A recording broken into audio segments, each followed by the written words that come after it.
Toisluokkalainen tyttö, jolla oli letit ja rajaton energia, kirjoitti. Kun kasvan isoksi, haluan olla lentäjä. Mahdotonta näin pienelle tytölle.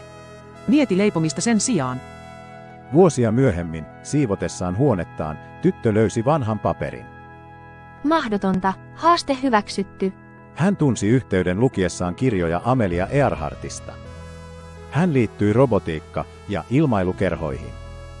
Hänen isänsä maksoi lentotunneista. Sillä välin hänen äitinsä tuli asiantuntijaa mallilentokoneiden rakentamisessa.